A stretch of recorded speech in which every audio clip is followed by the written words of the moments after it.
सोचिए दोस्तों, सूरत से लगभग 80 किलोमीटर दूर प्रकृति और हरियाली के बीच बसा हुआ एक ऐसा शिवधाम जिसके बारे में ऐसी मान्यता है कि यहाँ कभी श्री कर्दम मुनि ने कठोर तपस्या की थी। एक ऐसी जगह जहाँ भगवान शिव स्वयंभू शिवलिंग के रूप में विराजमान है और जहाँ आज भी दूर दूर से श्रद्धालु दर्शन करने के लिए आते हैं। लेकिन इस मंदिर की कहानी सिर्फ यही तक नहीं है, क्योंकि मंदिर परिसर में एक प्राकृतिक गर्म पानी का कुंड भी मौजूद है और इस मंदिर का समावेश दक्षिण गुजरात के पंच महादेव में भी होता है। महाशिवरात्रि के दिन यहाँ लगभग 150 वर्ष से मेला आयोजित होता आ रहा है। तो आज चलिए तापी जिले के व्यारा तालुका के बालपुर गांव में स्थित श्री कर्दमेश्वर महादेव मंदिर की इस दिव्य यात्रा पर।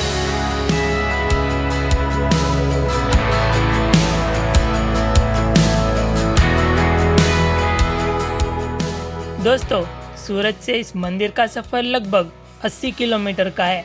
अब हम बालपुर गांव की तरफ आगे बढ़ रहे हैं।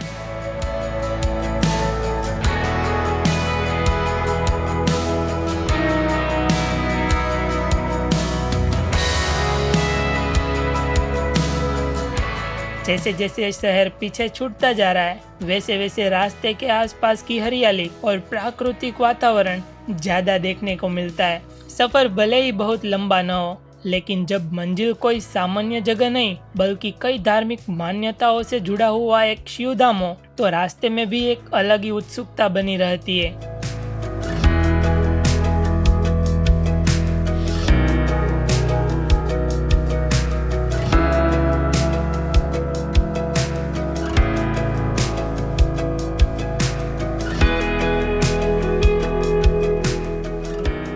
और दोस्तों, हम पहले ही 4 महादेव के वीडियो बना चुके हैं। यह हमारा 5वां महादेव का मंदिर है और इसी के साथ हमारी आज के दिन पंच महादेव की यात्रा पूरी होगी, क्योंकि हम पहले ही 4 महादेव के दर्शन कर चुके हैं। बस कर्दमेश्वर महादेव बाकी रखा था हमने, जिसे हम मॉनसून के सीज़न में कंप्लीट करने वाले थे। तो फाइनली ये वाला वीडियो भी आ चुका है। तो इसीलिए दोस्तों, वीडियो को एंड तक ज़रूर देखते रहिएगा।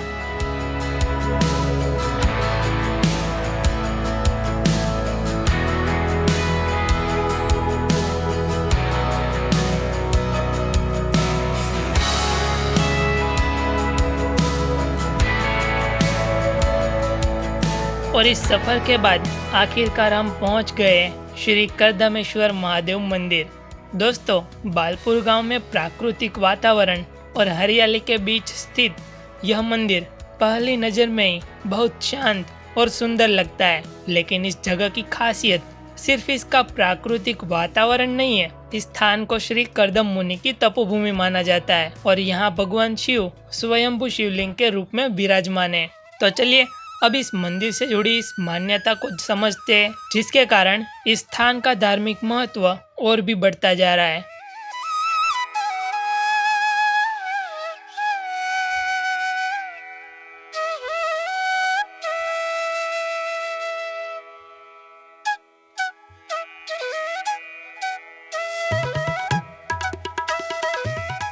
दोस्तों, मंदिर के पैम्पलेट में दी गई जानकारी के अनुसार इस स्थान को त्रेता युग से पूजनीय माना जाता है। पैम्पलेट में उल्लेख किया गया है कि लगभग 13,82,400 साल पहले श्री कर्दम मुनि ने यहाँ कठोर तपस्या की थी। ऐसा कहा जाता है कि उनकी तपस्या से प्रसन्न होकर भगवान शिव ने उन्हें साक्षात दर्शन दिए।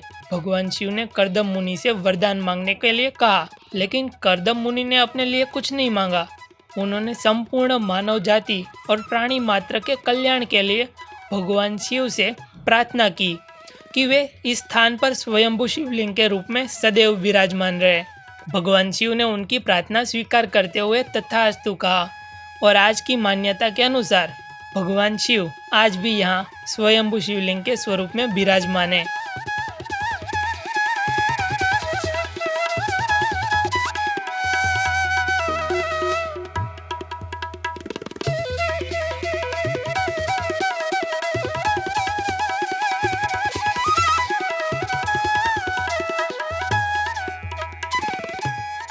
आज भी इस मंदिर में आने वाली श्रद्धालुओं की भगवान शिव के प्रति गहरी आस्था देखने को मिलती है।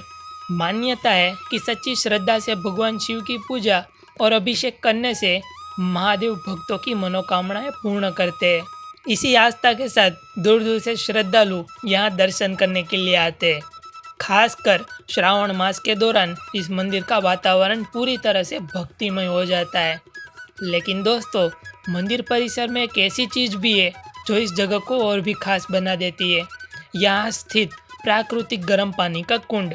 स्थानीय मान्यता के अनुसार इस कुंड के गर्म पानी में स्नान करने से त्वचा संबंधित रोगों में लाभ मिलता है और कई श्रद्धालु यहाँ स्नान भी करते हैं। इस कुंड से जुड़ी एक स्थानीय परंपरा भी देखने को मिलती है। कई श्रद्धालु स्नान करने के बाद अपने पुराने कपड़े यही छोड़ जाते हैं। यानी दोस्तों, ऐसा माना जाता है कि अपने ऊपर जो भी पनौती हो उसे यही छोड़ कर जाते हैं और एक नई शुरुआत करते हैं।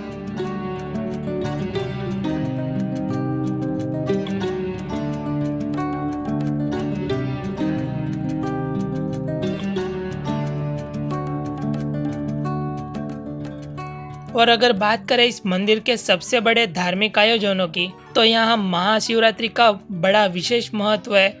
महाशिवरात्रि के पावन अवसर पर यहाँ विशाल मेले का आयोजन होता है। स्थानीय मान्यता के अनुसार यह मेला लगभग 150 वर्ष से आयोजित होता आ रहा है। यानी लगभग 1.5 सदी से चली आ रही यह परंपरा आज भी यथावत है। महाशिवरात्रि के दौरान यहाँ श्रद्धालुओं के लिए महाप्रसाद और भंडारे का आयोजन भी किया जाता है। कर्दमेश्वर महादेव की एक और खास पहचान भी है। यह मंदिर दक्षिण गुजरात के पंच महादेव में भी महत्वपूर्ण स्थान रखता है। इन पांचों मंदिरों के नाम क अक्षर से शुरू होते हैं। श्रावण मास के दौरान श्रद्धालु इन पांचों मंदिरों की यात्रा भी करते हैं। और दोस्तों, ऐसा माना जाता है कि जो भी व्यक्ति इस पंच महादेव की यात्रा कर लेता है, यानी पंच महादेव के दिव्य दर्शन कर ले, उसे उतना ही पुण्य मिलता है जितना हमें 12 ज्योतिर्लिंगों के दर्शन करने के बाद मिलता है। तो यह भी एक अनोखी बात है। और दोस्तों, पंच महादेव की मैं बात करूं तो उनमें से जो मुख्य महादेव है ना, तो कर्दमेश्वर महादेव को ही मुख्य महादेव मतलब कि माना जाता है। और दोस्तों, इन पंच महादेव में कांतारेश्वर महादेव मंदिर जो कि कतारगाम में, कर्णा गांव में स्थित कर्णकेश्वर महादेव, फिर कपिलेश्वर महादेव, बारडोली में स्थित केदारेश्वर महादेव मंदिर, और अभी जहाँ पे हम खड़े हैं वो है कर्दमेश्वर महादेव मंदिर। तो इन 5 मंदिरों का समावेश पंच महादेव में होता है। और दोस्तों, बात करूँ तो ये पांचों महादेव एक दूसरे से आध्यात्मिक रूप से जुड़े हुए हैं।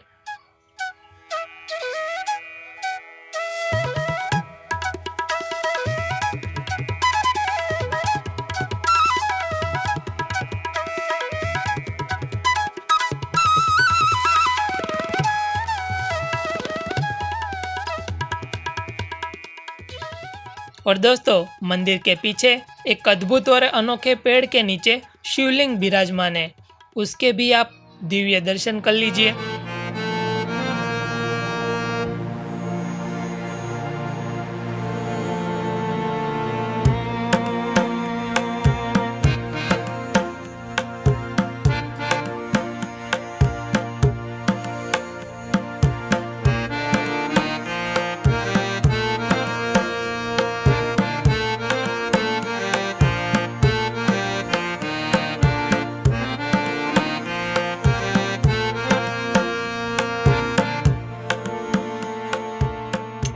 और दोस्तों, मंदिर परिसर में कई अलग अलग तरह की मूर्तियां भी देखने को मिलती है, वो भी पुराने समय की है।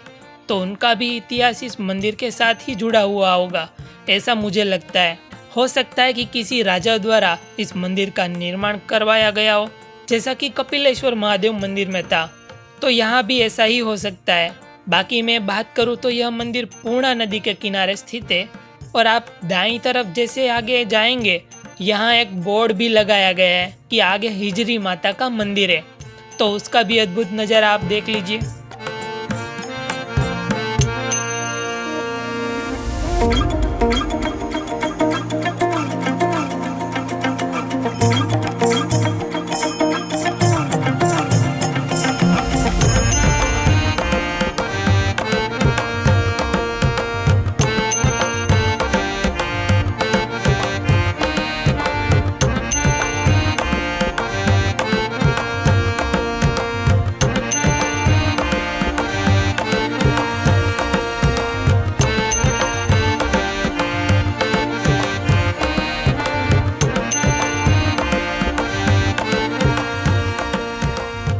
तो दोस्तों, सूरत से लगभग 80 किलोमीटर का सफ़र करके आज हम पहुंचे थे बालपुर गांव में स्थित इस पवित्र धाम में।